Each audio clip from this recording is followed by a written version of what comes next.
Emily Ashford wakes up to the sharp sound of her 10th alarm, the one that leaves no room for excuses. She always sets at least 10, just in case, but this one cuts through the haze of sleep and reminds her it's time to face the day. Groggy and disoriented, she drags herself to the kitchen, where she starts her morning routine with large doses of sweetened coffee, her one true vice. I don't even know what I'm supposed to do today, she mutters. That's for office me. She changes into a fresh pair of pants, but keeps the same sweater, skips the shower, but washes her face and brushes her teeth. She puts on a hint of makeup to look semi-presentable, ties her light brown, wavy hair into a ponytail, and slips into her parka. It's time to face the world outside, Hollowridge, her hometown. Days in Hollowridge are always gray and misty, giving the town a cozy yet heavy atmosphere, with everything tinged in blue. For anyone craving adventure, it could feel stifling. The town wasn't lively, its best feature being the surrounding deep green forest, which made up for the lack of excitement. Most people spent their time in bars and cafes, and many authors came here for writing retreats. The population was older, with young people leaving for nearby towns in search of opportunities. The only ones who stayed behind were tied to the military base or the scientific research center, both of which had been active since World War I.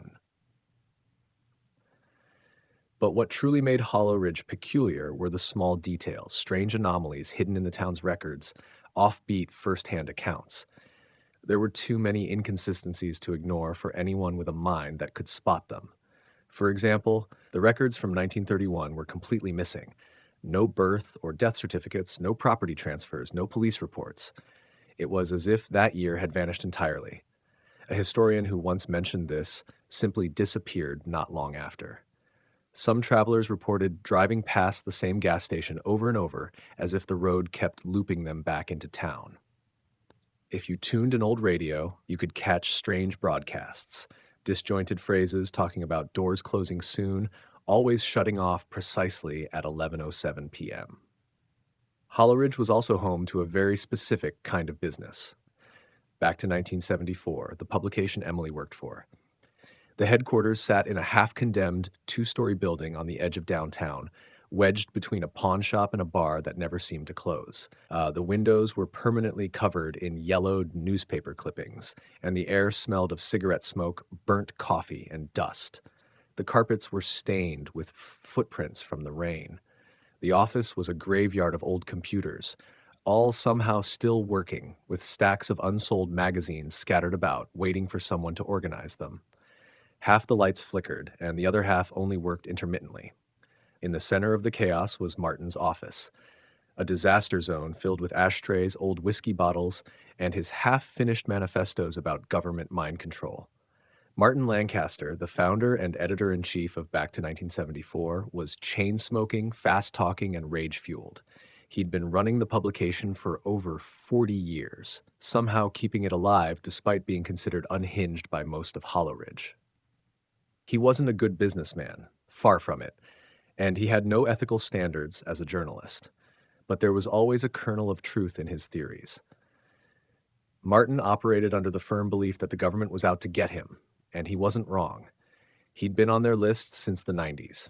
He had sources in places he shouldn't, and people had tried to shut him down before. His obsession with 1974 was especially strange. He refused to explain why, claiming only that something pivotal happened that year, something no one would ever understand. Emily once spent hours trying to get it out of him, but he wouldn't budge. Nick, the IT guy, thought he was making it up. Dana, the office's backbone, thought Martin didn't even remember what it was. The publication was Martin's life. He had no family, nowhere else to go, and truly believed he was the last line of defense against corruption. Nick Hastings wasn't officially on the payroll. He was an intern who never left. Nobody knew where he lived, and his clothes always looked slept in. His hair was a mix of a failed punk phase and a mullet. His laptop was covered in stickers that read things like, "Wake up" and "Saturn is a lie." He wouldn't let anyone near it. Nick didn't just believe in conspiracy theories. He believed in all of them. The biggest one, that pigeons weren't real. They were government drones, recharged on power lines. He even had a folder of pictures to prove it. And time? Nick was sure it was a construct meant to prevent people from noticing real shifts in reality. Despite all this, Nick was surprisingly functional. He knew how to pick locks, could recite FCC regulations by heart, and seemed to have informants. Sometimes strange guys in hoodies slipped him USB drives, which he then dropped on Emily's desk. Once, he even bugged her phone for her protection, convinced that the government was going to abduct her. He had an emergency plan in place for that. He occasionally crashed on her couch, citing increasing radiation levels at his usual spots. Nick constantly fought with Martin about updating back to 1974's website. Despite Martin's obsession with print, the publication did have a website. It was a mess: HTML from the early 2000s, flashing text, auto-playing sound, and a message board that never stopped. Martin refused to update it, claiming modern web design was part of a mass psychological operation to dull critical thinking. The readership included ex-intelligence officers, UFO enthusiasts, ex-cult members, and tech billionaires. Some treated Martin like a prophet. Others attacked him online. His subscribers funded everything, keeping the paper alive. And surprisingly, Martin always paid every one of his employees on time. The comment section was pure chaos. Unhinged debates about lizard people, cryptic posts, and even CIA analysts pretending to be regular civilians. The newsletter was oddly popular. People paid real money for Martin's latest manifestos.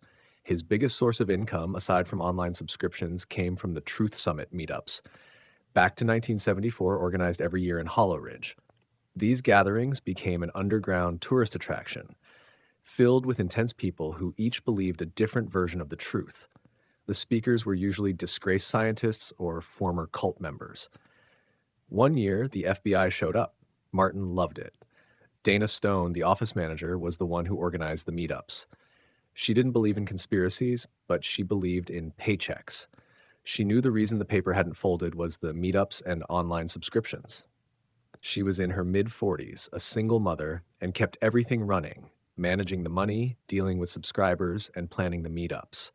She was exhausted and wondered how she ended up in this mess.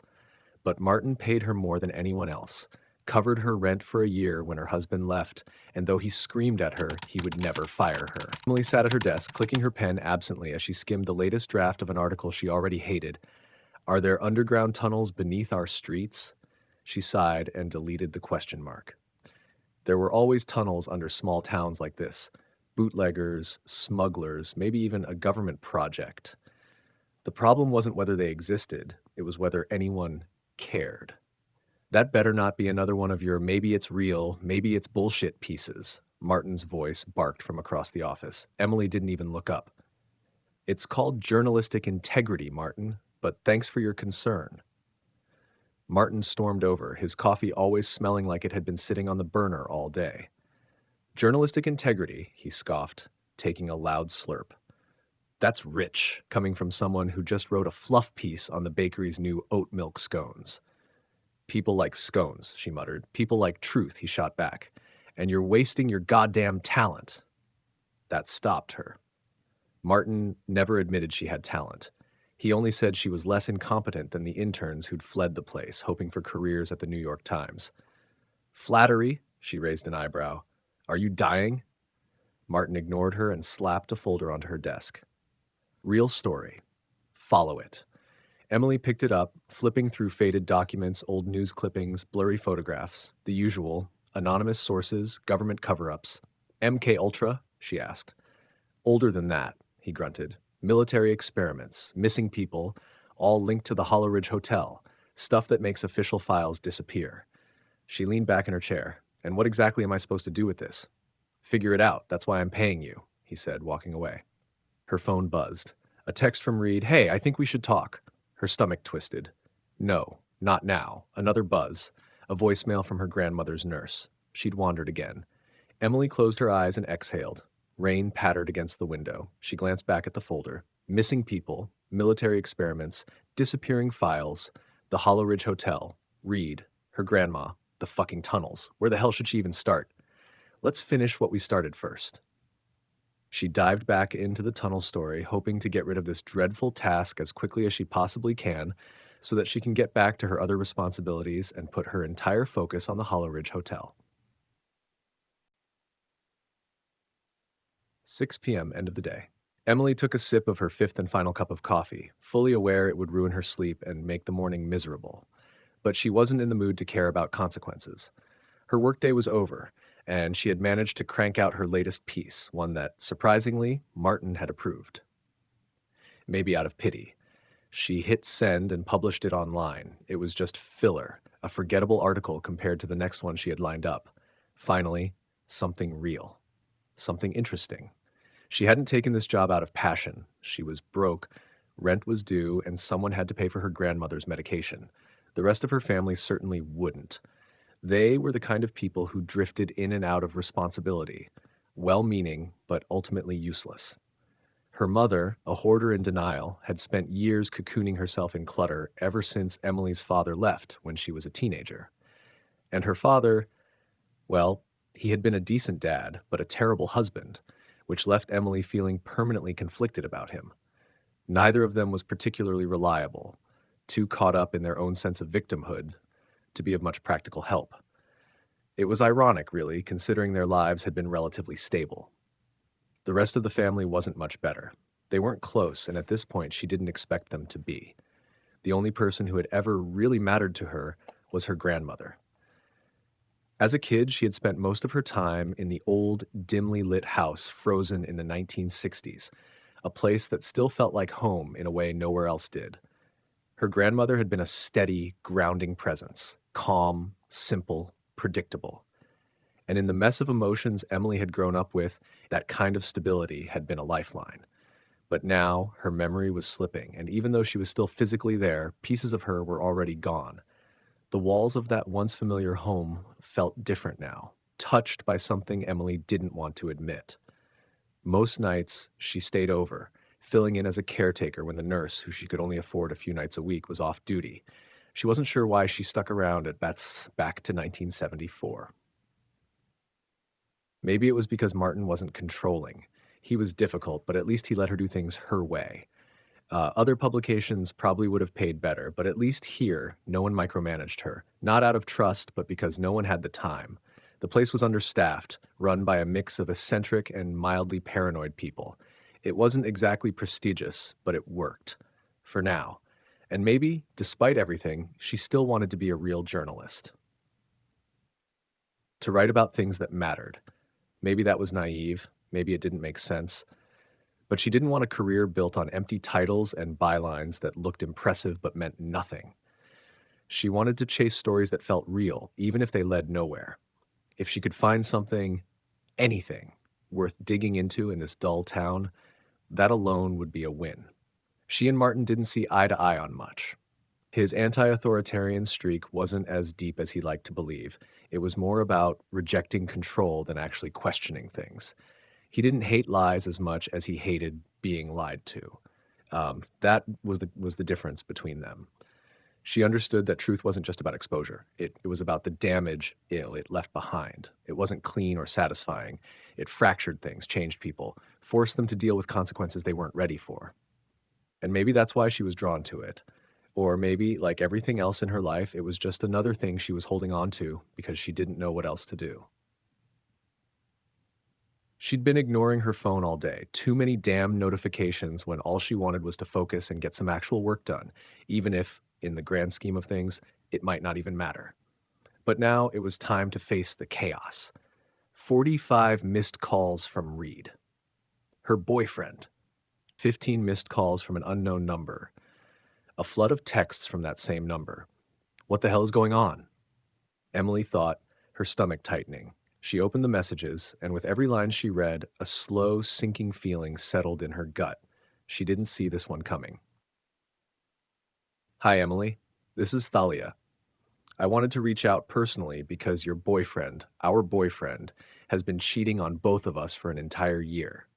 Yeah, you heard me. I had no idea until I found his second phone, the one he uses to talk to you. That asshole had a full-blown double life, and honestly, if he put that level of effort into something productive, he'd probably have a better job by now. Anyway, I'm done. So here's the truth, straight up. I gave him an ultimatum, and he couldn't even choose. He just kept calling you, calling me, trying to juggle both, so I cut him off. Please don't go back to him. He doesn't deserve a damn thing after what he's done. I assume you had no clue, just like I didn't. But get this, he painted a picture of you that couldn't be further from reality. He told me you were this sad, lonely, aimless person, a bad excuse for a writer, like you were some pathetic ex he left behind. Meanwhile, with you, he was praising you, encouraging you, acting like a completely different person. I can't wrap my head around it, and I'll never trust him again. If you want to talk, give me a call. Emily just stared at the screen, her mind blank. Key